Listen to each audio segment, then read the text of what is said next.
Агар дар нимсолаи аввали соли 2025 5 ҳодисаи фавқулодаи табиӣ бо зарари 847 000 сомонӣ ба қайд гирифта шуда бошад, дар ҳамин давраи соли равон нисбати соли гузашта як ҳолати фавқулода зиёд ва маблағи зарари он бошад, бо қиёс ба 6 моҳи аввали соли 2025 5 млн 469 000 сомонӣ зиёд аст. Қайд намуд сардори раисати Кумитаи ҳолатҳои фавқулода ва мудофиаи гражданӣ дар вилояти Суғд зимни нишасти хабарӣ ки бо доираи васеъи намояндагони васоити ахбори умма баргузор гардид. Мавзӯи асосии нишасти хабарии ин ниҳод омадани сел, барқароркунии селроҳаҳо, истифодаи таҷҳизотҳои кӯмакрасон дар вақти ҳолатҳои фавқулода ва ғарқшавӣ ҳангоми обозӣ дар руду дарёҳо буд. Маврид ба зикр аст ки мутаассифона ҳамасола бар асари беэҳтиётӣ ва риоя накардани қоидаҳои бехатарӣ ҳодисаҳои ғарқшавӣ ба қайд гирифта мешавад. Бино ба маълумоти Кумитаи ҳолатҳои фавқулода ва мудофиаи граждании Ҷумҳурии Тоҷикистон, аксари чунин ҳодисаҳо дар мавзеъҳое рух медиҳад ки барои шиноварӣ пешбинӣ нашудааст. Ҷараёни тези об, чуқурии номаълум ва беназорат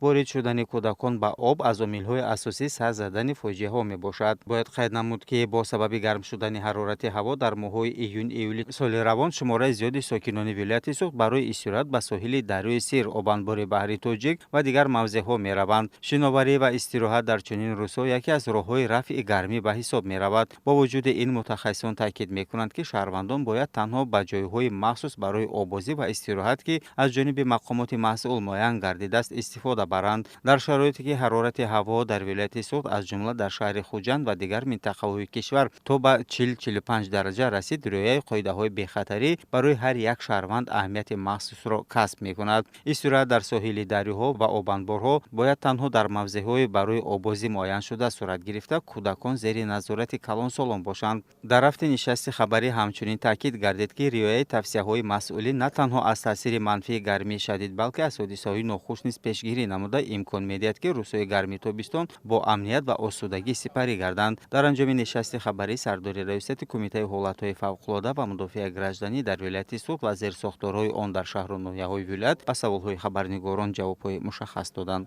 Қудратло Раҳматлоев, Азам Шарифӣ, Ахбор.